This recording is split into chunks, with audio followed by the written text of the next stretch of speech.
Bonsoir, il est bien 19h30. Si nous avons avancé notre journal d'une demi-heure, c'est parce que France 2 vous offre à partir de 20h10 une soirée exceptionnelle, une soirée ballon de foot, avec la finale de la Coupe des Coupes entre les Italiens de Parme et les Belges d'Anvers, ballon de basket, avec la finale du championnat de France, Limoges-Pau-Orthez.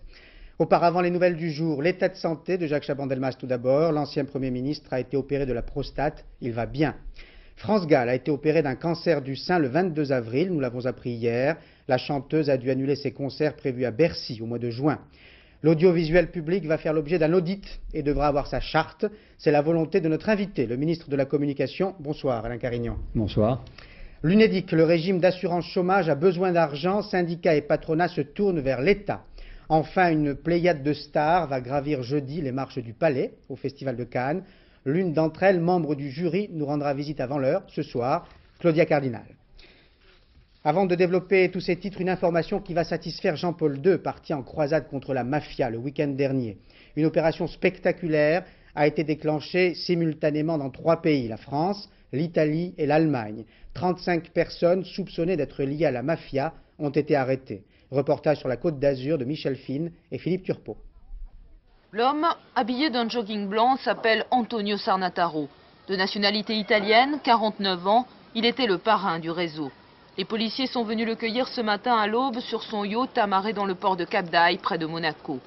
Sarnataro avait choisi la Côte d'Azur comme base de repli pour les activités mafieuses qu'il exerçait en Italie. À Menton, il possédait une société d'import-export. En fait, il avait organisé plusieurs opérations d'escroqueries en tout genre et de blanchiment d'argent. Avec ses lieutenants, Sarnataro brassait des sommes énormes, 2000 milliards de lire, plus de 7 milliards de francs. La moitié allait directement remplir les caisses de la Camorra, la mafia napolitaine. L'argent était ensuite réinvesti dans des hôtels ou dans des boutiques sur la côte ou en Italie. Selon les policiers, quand ils l'ont arrêté, Sarnataro était en train de monter une monumentale escroquerie au crédit de la CEE sur le marché de la viande en gros. Dès ce matin, en France, en Belgique, en Allemagne et en Italie, les policiers ont interpellé en tout 35 personnes, des membres présumés de la Camorra. Un véritable coup de filet à échelle européenne coordonné à Gênes par la DIA, la Direction des enquêtes antimafia. Sur la Côte d'Azur, la police judiciaire de Marseille et l'anti-gang de Nice ont frappé les premiers. 20 personnes interpellées, dont 12 faisaient l'objet de mandats d'arrêt. Dans quelques jours, elles seront extradées vers l'Italie. Jacques Chaban-Delmas va bien. L'ancien Premier ministre a été opéré de la prostate ce matin à l'hôpital Cochin à Paris par les professeurs Steg et Bernard Debré. État tout à fait satisfaisant. Jacques Chaban-Delmas, disent-ils, a retrouvé son tonus. Il a 78 ans. Florence Bouquilla. Un gymkhana chirurgical, c'est ainsi que Jacques Chaban-Delmas qualifie son parcours depuis quelques mois. Intervention sur la hanche prévue avant le mois de juin, opération d'une péritonite aiguë en février et de la prostate ce matin même à l'hôpital Cochin, où le maire de Bordeaux était suivi depuis longtemps. J'ai considéré que l'heure était venue de l'opérer de la prostate, mais il s'agit d'une hypertrophie prostatique banale, fréquente chez les hommes de cet âge, et l'intervention s'est passée simplement. On ne peut qu'admirer le dynamisme et l'énergie de M. Chaban-Delmas qui effectivement surmonte ces obstacles avec beaucoup de vaillance, surtout une grande sérénité et un grand dynamisme. L'intervention était rendue d'autant plus nécessaire que s'annonce urgente l'opération de la hanche. Il fallait à tout prix éviter de possibles troubles urinaires. Jacques Chaban-Delmas devrait rester encore une semaine à l'hôpital Cochin. Bordeaux, qui se passe de son maire depuis quelques mois, attendra encore le temps pour le duc d'Aquitaine de se remettre d'une maladie tristement ordinaire, celle de l'âge. Poursuite à l'Assemblée nationale du débat sur la nationalité française. Le gouvernement a assorti son projet d'un point qu'on n'attendait pas jusqu'à présent. Les enfants nés en France de parents algériens, nés en Algérie avant l'indépendance, étaient français à la naissance. Désormais, si l'amendement est adopté, l'acquisition de la nationalité française ne sera plus automatique. Reportage de Jean-Baptiste Prédalier et Bernard Ronflet. À l'Assemblée, il n'y a déjà plus grand monde pour débattre du code de la nationalité, mais il reste les débats en coulisses. Ce matin, le gouvernement demande à la commission des lois d'adopter un amendement. En substance, plus de nationalité française automatique pour les enfants de parents algériens nés eux en Algérie avant 62, sauf si l'un des parents réside en France depuis 5 ans. Une disposition qui durcit le texte de loi initial, une disposition qui trouble le président de la commission des lois. Je viens de vous dire que j'ai voté contre et que je me battrai encore en séance contre parce que j'estime que cet amendement ne correspond pas effectivement aux propositions Marsolon, qui sont en réalité les miennes, puisque vous le savez que c'est moi qui rédigeais le texte avant même qu'il n'aille au Sénat. Pierre Mazeaud n'est pas seul dans le trouble, les centristes aussi sont réticents. Selon les âges, on aurait acquis la nationalité dans la même famille, on ne l'acquerrait plus automatiquement. Je crois qu'il faut accepter toute son histoire et donc ça ne me paraît pas particulièrement opportun. Des centristes prêts à ne pas voter l'amendement, en jeu la solidarité avec le gouvernement, mais aussi les principes, plus les séquelles de la guerre d'Algérie. Un débat dans le débat, avec réponse et vote demain à l'Assemblée. Loin des manifestations et des protestations de nature politique, Éric Lemasson et Claude Barnier ont rencontré à Goussainville, près de Paris, 3 garçons, fils d'immigrés. Ils ont 22, 29 et 30 ans. 2 d'entre eux sont français, le 3e est algérien. Ils sont d'origine maghrébine, ils ont un nom et un prénom maghrébins, mais leur pays, disent-ils, c'est la France. Leur patrie, Goussainville, banlieue nord. Leur culture, française. Ils ont même réalisé un film au titre éloquent, Hexagone. Nationalité. Ce mot, ils l'ont beaucoup entendu, ils l'ont beaucoup prononcé ces derniers jours. Kader, étudiant, est né en France, tout comme Malik, son frère aîné. Français, automatiquement, leur a dit la loi. Jamel, lui, est algérien, mais se sent profondément français. L'idée d'une démarche volontaire pour devenir français les laisse perplexes. Ça me dérange énormément quoi, la démarche. Quoi. Surtout qu'on prend des jeunes à un âge où ils sont précaires, ils ont d'autres chats à fouetter, parce que qu'on soit, ça me dérange encore, mais français d'origine ou pas français d'origine, quand on vit dans ces quartiers, on a des problèmes de boulot, d'échecs scolaires, on a d'autres difficultés. Un enfant qui est né en France, qui est de parents d'origine émigrée, il est fondamentalement français à partir du moment où il est scolarisé. Il apprend la même histoire de France, il apprend par exemple que Charlemagne a inventé l'école, que Ravaillac a tué Henri IV, etc. Le problème, c'est que maintenant, on va demander à cet enfant, à l'âge de 16 ans, de se déterminer. En fait, il n'a pas à se déterminer parce que sa culture, elle est française. C'est-à-dire que le mode de pensée, le mode vestimentaire, sa réflexion, son entourage, ses amis, il vit complètement dans la nation française. Donc pourquoi lui demander de devenir plus français qu'un Français? Moi, ça ne me dérange pas de poser le problème de la nationalité, mais il faut l'appeler dans sa globalité alors. Moi, ce qui me dérange, c'est qu'il y a un contexte actuellement. Il y a un contexte politique qui fait qu'on stigmatise une catégorie de population pour quasiment les dénoncer comme coupables de maux dont souffre l'ensemble de la ville. C'est ça qui me choque un peu. Est-ce qu'on je comprends pas, M. Sarkozy, M. Bérégovoy, M. Bianco, Poniatowski, hier ils étaient fils d'étrangers, ils sont devenus français. Pourquoi est-ce qu'il faudrait changer aujourd'hui? Pendant cette conversation sur l'idée de nationalité, les plus jeunes du quartier ont écouté Jamel, Kader et Malik, qui leur ont donc appris que la loi pour eux allait bientôt changer. Alain Carignan, nous avons invité le ministre de la Communication ce soir, mais je m'adresse au député maire de Grenoble. On connaît votre attachement aux droits de l'homme, à la tolérance. Vous aviez déjà appelé à voter contre le Front National, ça vous avait valu quelques ennuis politiques. Que pensez-vous de ce projet de loi? Est-ce qu'il n'y a pas un risque de fracture, d'incompréhension? Je regrette qu'on le politise, parce que finalement il y avait un accord autour de la commission Marsolon. Et les manifestations, l'utilisation par l'opposition aujourd'hui de cette affaire me paraît détestable. Quel était l'accord? Il était de dire qu'au fond, ces jeunes que l'on vient d'entendre, certains d'entre eux ne savaient même pas la nationalité à laquelle ils appartenaient. Et au fond, par respect pour eux, et aussi par volonté d'intégration, nous souhaitions qu'ils aient la possibilité de choisir, c'est-à-dire de dire leur adhésion à la nation française. Et c'est une forme d'intégration incontestable. Et c'est cela une partie de l'objectif du Code de la nationalité. C'est un facteur d'intégration et c'est un facteur de respect pour celles et ceux qui sont effectivement nés sur notre sol et qui ont une origine étrangère. Imaginons ce qui peut se passer dans une école. Des enfants ont 11 ans. Un gosse de 11 ans disant à l'autre « mais toi tu n'es pas français ou pas encore français ». Voilà le risque dont je parlais tout à l'heure. Oui, mais la période transitoire, bien entendu, c'est celle-ci. Mais enfin, que l'on donne 5 ans à un jeune pour choisir, 5 ans, avec ce que cela comporte pour le service militaire notamment. Cela me paraît vraiment une marque de respect pour les jeunes entre 16 et 21 ans de leur permettre de choisir. Et c'est un facteur, à mon avis, d'intégration. Il y avait trop d'incertitudes parmi ces jeunes. Ils n'avaient pas choisi, ils n'avaient pas voulu, parfois même ils rejetaient la nation française, à laquelle ils ne se sentaient pas appartenir. On va leur donner la possibilité de choisir. Ça montre qu'on les respecte et ça montre aussi qu'on veut intégrer et que la nation française a cette capacité d'intégrer pour peu qu'elle prenne un nouvel élan. Le mois prochain, 630 000 chômeurs privés déjà d'emploi risquent d'être également privés d'allocations. L'UNEDIC est en effet en déficit. La caisse d'assurance chômage a besoin d'argent. Comment le trouver? C'était l'objet de la réunion entre ses gestionnaires, patronat et syndicats. Mais faute de moyens, vers qui se tourne-t-il? Vers l'État. Reportage de Léo Lamberton et Pierre-Laurent Constant. Une lettre adressée au ministre du Travail pour l'appeler à l'aide. Voilà le seul résultat concret de la réunion d'aujourd'hui entre patronat et syndicats. Une réunion placée sous l'urgence, comme le reconnaît Chantal Cumunel, trésorière de l'UNEDIC. C'est simple, au mois de juin, nous sommes incapables de payer un chômeur sur 3. Donc il faut que dans les 15 jours qui viennent, nous trouvions des solutions pour résoudre nos problèmes. Il manque en effet 3,5 milliards de francs pour boucler le mois de juin. Le gouvernement est prêt à débloquer la somme, mais il veut d'abord que les partenaires sociaux trouvent ensemble les moyens de casser la spirale du déficit. Or là, c'est le blocage. Patronat et syndicats ne sont absolument pas d'accord sur les remèdes. 5 heures de discussion, 5 heures de dialogue de sourds.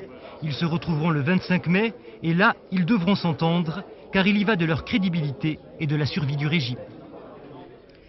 Alain Carignon souhaite redessiner le paysage audiovisuel public. Le ministre de la Communication, que nous écouterons dans un instant, a présenté cet après-midi devant la Commission des affaires culturelles et sociales de l'Assemblée nationale une série de mesures que Patricia Charnollet résume. C'est à une redéfinition du service public qu'appelle Alain Carignon. Pour cela, le ministre va faire réaliser un audit de l'audiovisuel public, première étape de son plan. Deuxièmement, une commission d'experts réunissant des personnalités devra proposer au gouvernement une charte de la télévision publique. Cela concerne en particulier le contenu des programmes. Ce rapport sera remis au CSA à l'automne et c'est à ce moment-là seulement que les questions de personnes devraient être évoquées. Par ailleurs, le ministre de la Communication s'est dit favorable au maintien d'Arte sur le 5e réseau, favorable également à un programme complémentaire d'éducation, toujours sur cette chaîne. En ce qui concerne la deuxième coupure publicitaire, Alain Carignon ne l'envisage pas à court terme. Autre sujet, la privatisation de RMC, elle devrait intervenir dès cette année. Enfin, pour le capital des chaînes privées, la limitation contraignant les actionnaires à ne pas détenir plus de 25% du capital sera levée au plus tôt. Alors, monsieur le ministre, quand on commande un audit, c'est que ça ne va pas. Or, toute la presse dit que l'audiovisuel public va bien. L'audiovisuel se porte pas mal, globalement d'ailleurs, public et privé. Et ensuite, je ne souhaite pas le bouleverser, parce que vous savez, chaque ministre de la Communication veut ajouter une loi. Et après chaque échéance électorale, on modifie le paysage audiovisuel. Moi, je ne le souhaite pas, pour 2 raisons. D'abord parce qu'il ne se porte pas trop mal, et ensuite parce que ce n'est pas la préoccupation des Français. On vient de voir avec l'UNEDIC, le chômage, la santé, les retraites, qu'ils ont d'autres préoccupations que le paysage audiovisuel. Alors pourquoi dans ces conditions une charte? Bien parce que par contre l'État a un rôle par rapport au secteur public. Il doit définir ce que le secteur public doit contenir en matière culturelle, en matière informative, en matière de promotion de l'écrit. Ça, c'est à l'État de le faire, puisqu'il est actionnaire du secteur public. Donc il doit définir ses missions. Mais à mon avis, il doit le faire vite, mais il ne doit pas le faire tout seul. C'est la raison pour laquelle je réunis un groupe d'experts, d'hommes et de femmes qui veulent bien travailler, pour que, en quelque sorte, ce ne soit pas le gouvernement seul qui définisse ce qu'on attend du service public. Alors justement, vous appelez ça une commission des sages. À quoi va servir le CSA dans ces conditions? Bien, si vous voulez... Est-ce que vous ne rajoutez pas une commission à une autre finalement? Il y a le CSA, il y a la présidence par exemple de France 2, France 3. Pourquoi nommer d'autres hommes pour réfléchir sur ce qu'on fait? Oui, je dirais, en quelque sorte, chacun son travail. L'État, c'est l'actionnaire du secteur public. Il doit donc dire ce qu'il en attend et les moyens financiers qu'il lui donne, en fonction des objectifs qu'il lui fixe. Ce cahier des charges, en quelque sorte, il le donne au Conseil supérieur de l'audiovisuel, à l'automne, qui nomme les présidents des chaînes et qui, lui, en toute autonomie, décide, nomme. Vous avez dit? En toute autonomie. Vous avez dit? Nomme et toute décide. autonomie. Si vous voulez, le gouvernement est pour un État impartial, dans tous les domaines, y compris dans l'audiovisuel. Et je dirais d'abord dans l'audiovisuel. Donc le gouvernement et l'État, il assume ses tâches. Cahier des charges du secteur public. Et puis au CSA, de s'occuper des hommes. Alors, question concrète, présidence commune de France 2, France 3, ça change pas? Ça ne parle pas des hommes, hein, non, mais des structures. Ça dépend vraiment de ce que l'on veut pour le service public, ce que l'on veut pour la grande chaîne France 2, à laquelle pour ma part je suis très attaché, comme au secteur public, et que c'est dans la mission du ministre de la Communication de le défendre. comme je l'ai fait dans les arbitrages budgétaires qui viennent de se dérouler. Et puis, suivant ce que l'on veut pour France 3, plus ou moins de décentralisation, ça dépend. Je dirais que les structures dépendent des objectifs. Les objectifs, nous les fixerons à l'automne. Question concrète, deuxième coupure publicitaire ou pas dans les films de télévision privée? Je dis cet après-midi que moi je n'y étais pas favorable a priori, que ça méritait discussion, mais les producteurs d'audiovisuel, je dirais, la souhaitent, parce que cette absence de coupure fait que finalement il y a moins de production en France qu'ailleurs. Vous savez, le grand problème, si vous me le permettez, sur l'audiovisuel, il n'est pas franco-français, il est international. Avec les nouvelles chaînes qui vont arriver, est-ce que nous serons présents dans la production audiovisuelle française et européenne? Est-ce que tous ces canaux que vont recevoir nos concitoyens dans quelques années, eh bien, ils auront des programmes français et européens? C'est cela qu'il faut préparer. Les Américains le comprennent bien dans la bataille du GATT. Cela y figure. En tout cas, en un mot, vous êtes, j'imagine, pour la persistance en France de deux pôles importants, puissants, le pôle privé qui existe déjà, le pôle public. Il faut un équilibre entre le public et le privé. Il n'est pas question de dévitaliser l'un au profit de l'autre. Non, il faut trouver un équilibre et un rôle, et je pense que ça, c'est à l'État et au Conseil supérieur de l'audiovisuel, à l'État de le définir et au Conseil supérieur de l'audiovisuel de le faire appliquer. Je voudrais vous montrer les résultats d'un sondage réalisé par BVA pour Paris Match après le suicide de Pierre Bérégovoy. L'une des questions portait sur le degré de responsabilité supposé ou réel des juges et des journalistes. La réponse des Français avec Nathalie Saint-Cric. Une large majorité, 68% des personnes interrogées, considèrent que les juges en charge des affaires, comme l'on dit, ont fait leur travail. Et 31% seulement des Français estiment que les émissions satiriques télévisées vont trop loin dans leur caricature des hommes politiques. Jugement nuancé sur le traitement des affaires par les médias. Pour 59%, il était injustifié de les rendre responsables du suicide de l'ancien Premier ministre. Opinion majoritaire, même chez les sympathisants socialistes. Pour 49% des interviewés, les médias font leur travail lorsqu'ils traitent des affaires mettant en cause des hommes politiques. Pour 44%, ils sont allés trop loin. Légère majorité en revanche, 49% contre 46%, pour trouver que les médias ont eu tort de rendre publique l'affaire du prêt de Pierre Bérégovoy, car il s'agissait d'une affaire privée. Enfin, 52% considèrent qu'à l'avenir on trouvera dans la vie politique de nouvelles façons de s'affronter tout en se respectant, comme l'avait souhaité François Mitterrand à Nevers. Quel est votre sentiment sur la nature des relations entre vous et nous, entre le politique et le médiatique? On sent comme une violence en ce moment. Il faut respecter l'indépendance de chacun. Il faut que chacun joue son rôle et le fasse, comment dire, en connaissance de cause. Et je dirais en pensant toujours que lorsque l'on parle de quelqu'un, même si on le critique, même si on fait des révélations, c'est un homme, dans son intimité, avec une famille, avec des amis, avec une épouse, et qu'on peut le toucher par la répétition, ou je dirais par l'allusion, sans preuve ou sans fait. Et qu'il faut toujours, et ça c'est à chacun d'y penser, le respecter. Si je vous dis 26 421, c'est ma carte de journaliste. Parce que vous étiez journaliste? Au début de ma carrière. Alors justement, je rappelle ce chiffre parce que dans votre tête, je l'espère, vous restez encore journaliste. Oh, écoutez, je veux dire que vous comprenez notre logique. Je comprends votre logique, et lorsque vous avez été attaqué, j'ai dit qu'il fallait diaboliser personne. Vous savez, il y a des abus partout, chez les hommes politiques, chez les journalistes, chez certains juges. On ne peut pas juger une corporation avec ceux qui en abusent. Donc vous êtes monsieur le ministre de la Communication et non de l'information? C'est exact. Je l'ai bien compris. Oui. Merci. Et vous le savez. Merci Alain Carignon. Le président musulman bosniaque, Alija Izetbegović, nous le disait hier, la trêve conclue avec les Serbes reste très fragile. Il était grave et pessimiste. Mais un élément nouveau apparaît, les Serbes de Bosnie semblent être de plus en plus seuls.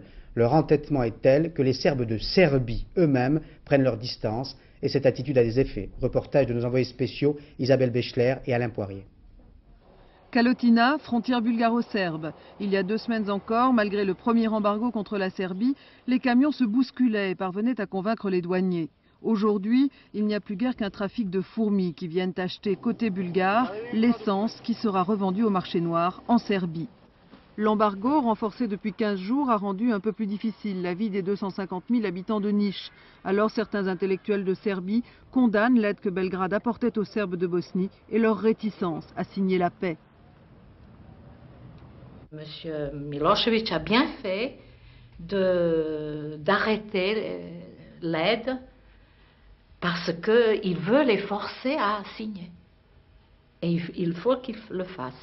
Est-ce que vous croyez que leur combat, c'est aussi votre combat? Non. Non, nous sommes en Serbie. Nous ne faisons pas la guerre. nous les aidons comme les Croates aident les Croates en Bosnie. C'est la solidarité, n'est-ce pas? Nous avons tout fait pour eux. Mais voilà, maintenant, n'est-ce pas, on est obligé d'arrêter parce que nous devons tous souffrir à cause d'eux. Ils ne veulent pas signer. Tous sont sceptiques sur la qualité du plan Van Sowen, mais ils pensent qu'il faut avant tout mettre fin à l'affrontement des nationalismes. Je ne vois pas exactement comment ce peuple là-bas, en Bosnie, pourra vivre, même en signant ce traité, c'est-à-dire le plan Van Sowen. Ce plan, d'après mon avis, il n'est pas du tout idéal, mais c'est le seul moyen maintenant d'arrêter cette guerre. Écoutez, j'espère bien, comme avocat, comme juriste, qu'un jour, il y aura un tribunal, mais pour tous les crimes de guerre, de tous les côtés. Loin des salons de la bourgeoisie éclairée, la population serbe n'a pas souvent cette ouverture, occupée qu'elle est à vivre malgré l'embargo et nourrie surtout de la propagande de Belgrade. En Italie, le président de l'IRI, la plus grosse entreprise italienne du service public, le premier employeur du pays, a été arrêté aujourd'hui. Franco Nobili est accusé de corruption et de violation de la législation sur le financement des partis. Le nombre de décideurs incarcérés dans la vaste opération qui a pour nom main propre devient impressionnant. Véronique Tavo. Importante parce que symbolique l'arrestation de Franco Nobili ce matin. Personne en Italie ne semble plus échapper à la lutte anticorruption et c'est maintenant les personnalités les plus en vue du monde des affaires qui sont à leur tour touchées. Plusieurs semaines d'enquête menées par la police financière pour parvenir à l'arrestation de Franco Nobili. À la tête de la première entreprise publique italienne, un véritable empire, Franco Nobili est accusé de corruption aggravée, de violation de la loi sur le financement public des partis et de versement de pots de vin, notamment à la démocratie chrétienne et au Parti socialiste italien.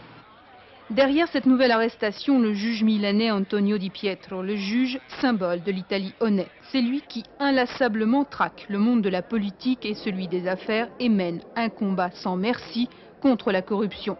Et les résultats sont là.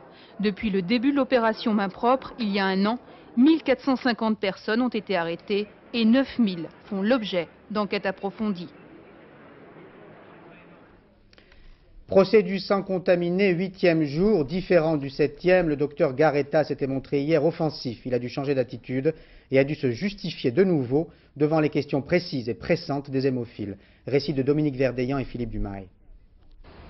Souriant et détendu, l'avocat de Michel Garetta à son arrivée cet après-midi, car depuis lundi, les audiences tournaient à l'avantage de l'ancien directeur du CNTS. Depuis 48 heures, Michel Garetta tentait de redorer son blason. Il n'est pas l'homme de pouvoir qu'on a bien voulu dire lors du premier procès. Il faut parler de responsabilité collective. C'était sans compter sans la contre-attaque des partis civils, pour qui certes Garetta n'était pas la plaque tournante de la transfusion sanguine, mais bien un fabricant ayant le monopole de l'exportation des produits chauffés. Ainsi, un an après le premier procès, reviennent les mêmes questions et les mêmes réponses. Pourquoi ne pas avoir alerté les hémophiles des risques ? Tout le monde le savait, c'était au médecin prescripteur de le dire, pas à moi. Pourquoi ne pas avoir retiré les produits contaminants ? Si je l'avais fait, je ne sais pas comment les hémophiles auraient été soignés. Cette décision me semblait à l'époque la moins mauvaise. Personne ne m'a dit de faire le contraire. Je sais aujourd'hui, en revanche, ce qu'il fallait faire. Et Michel Garetta de s'en prendre violemment au parti civil qui le traite d'empoisonneur. C'est honteux, rétorque-t-il énergiquement, de vouloir en rajouter comme si ce qui a été fait n'était pas suffisant pour qu'il y ait une culpabilité. Le mot résonne dans la salle d'audience et l'on ne sait pas trop s'il s'agit d'un lapsus ou d'un demi-aveu. Nous l'avons appris hier seulement, France Gall a été opérée le 22 avril dernier d'un cancer du sein. Elle a dû reporter son spectacle à Bercy, prévu pour le mois de juin. La chanteuse suit un traitement de radiothérapie. Jean-Daniel Flézaquier. Le cancer qui frappe France Gall n'est malheureusement pas un phénomène rare. Avec 25 000 nouveaux cas par an, le cancer du sein est le cancer le plus fréquent chez la femme. Les mécanismes qui amènent des cellules normales à se cancériser commencent à être un petit peu mieux cernés. Parmi les facteurs augmentant le risque de cancer, on sait qu'il y a un âge précoce à la puberté, de même qu'une ménopause à un âge tardif. C'est sans doute l'effet de certaines hormones appelées estrogènes qui est en cause, ces hormones provoquant la division rapide et nombreuse des cellules du sein. Autre facteur augmentant le risque, l'absence d'enfants ou bien encore une première grossesse après l'âge de 30 ans. Et puis il y a certains facteurs héréditaires. Une femme dont la mère, la sœur ou la cousine germaine aura eu un cancer du sein devra se faire surveiller de façon particulière. Pour les autres femmes, celles qui n'appartiennent pas à ces groupes présumés à risque, il est nécessaire de faire une surveillance régulière à partir de l'âge de 50 ans, au moyen d'un examen simple, une mammographie. Cet examen est aujourd'hui proposé systématiquement dans de nombreux départements français. Contre-performance hier de Marseille dans la Coupe de France de football, plus précisément performance de Saint-Étienne. Les Verts, par leur ardeur, ont réussi à battre les meilleurs du circuit, les Blancs-Bleus. Alain Escoubet. De ce match, l'histoire retiendra la défaite de Marseille, le score 2-1 pour Saint-Étienne et donc les 3 buts que voici. Le premier en force pour les Verts par Passy, le deuxième égalisateur pour l'OM par Moreau contre son camp après un très beau travail de Velaire, et le troisième, celui de la victoire stéphanoise sur une malheureuse intervention du Marseillais Casoni. Seulement, derrière cette histoire officielle, se cache pour les Marseillais une grande inquiétude. Car hier, et quoi qu'on en dise, ils ont joué pour gagner, faisant même évoluer pratiquement leur équipe type pendant plus d'1 heure. Et ils n'y sont pas parvenus. Alors, à 15 jours du match contre Milan pour la grande finale européenne, un seul mot s'impose en guise de conclusion. Attention. Et si vous aimez le sport, vous serez très heureux ce soir grâce à France 2 foot et basket. Un menu de choix, Laurent-Frédéric Bollet. Une finale de la Coupe d'Europe des vainqueurs de coupe dans le stade mythique de Wembley. 2 bonnes raisons de ne pas rater le match Anvers-Parme pour un titre qu'aucune des 2 équipes n'a jamais remporté. Favoris les Italiens de Parme et leur duo d'attaquants, le Suédois Brolin et le Colombien Sprilla. Parme qui a battu cette année le Milan AC. En face, Anvers jouera sans doute par contre. Les Belges n'ont rien à perdre, ils sont les outsiders d'un match qui promet. Aussitôt après, sur France 2 toujours, la 4e manche de la finale du championnat de France de basket, Pau Orthez-Limoges. Limoges en jaune qui mène 2 victoires à 1, mais qui reste sur une défaite qui a tout remis en question. Fin de match houleuse dimanche dernier à la suite d'un panier limougeau refusé, Pau Orthez l'a finalement emporté. Ce soir, l'enjeu sera énorme, la France du basket tient là un de ses meilleurs suspens. France 2 vous fera vivre à partir de jeudi un autre événement considérable, le Festival de Cannes. Pourquoi à partir de jeudi? À partir de ce soir. Bonsoir Claudia Cardinal. Bonsoir. Le Guépard, 8,5, il était une fois dans l'Ouest, inutile de vous présenter, mais on vous invite ce soir parce que vous êtes membre du jury. Oui. C'est la première fois? C'est, oui, absolument la première fois, mais là, me retrouver à Cannes, c'est tellement de souvenirs, tellement de choses, c'est vraiment la fête du cinéma, je suis tout à fait heureuse d'être là. Alors, Claudia Cardinal, quel est le rôle le plus difficile, à l'écran ou hors écran, dans la salle obscure, avec tous ces films que vous allez regarder? Là, c'est plutôt difficile hors écran. Je ne suis pas tellement habituée à juger un film. Normalement, je suis jugée. Donc, c'est doublement important. Mais enfin, je prends ça avec beaucoup de... Ça sera formidable de voir tous ces films. C'est vraiment le festival, la fête du cinéma, donc c'est formidable. Alors Gilles Jacob, en présentant la sélection, l'a qualifié de cinéma commercial intelligent. Quels seront vos critères sous la présidence de Louis Malle, le président du jury? Quels seront vos critères pour apprécier ou ne pas apprécier un film?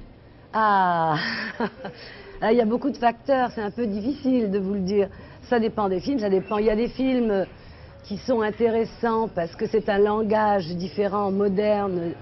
Il y a des films qui sont intéressants parce qu'il y a une très bonne interprétation. Enfin, je crois que c'est très différent.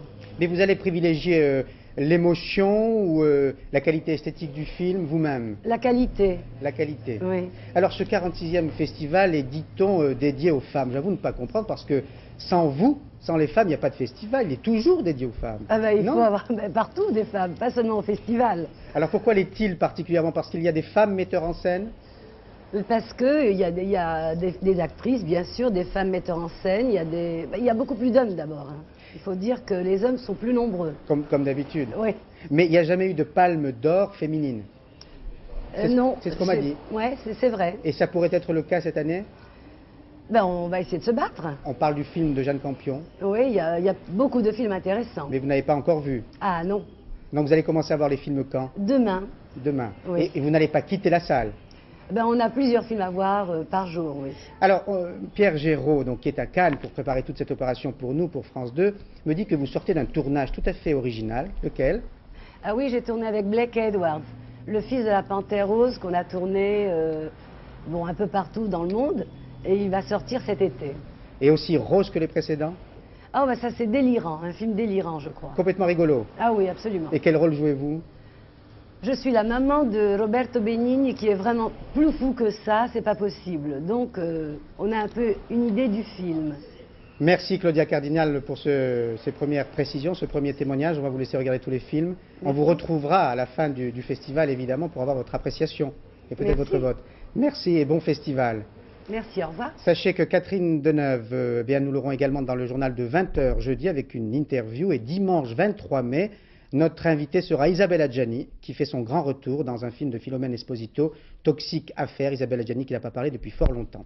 Avant de vous saluer, je voudrais souhaiter en votre nom un bon anniversaire à un confrère qui atteint le bel âge. L'Express a 40 ans. Il vous donne les nouvelles de la semaine.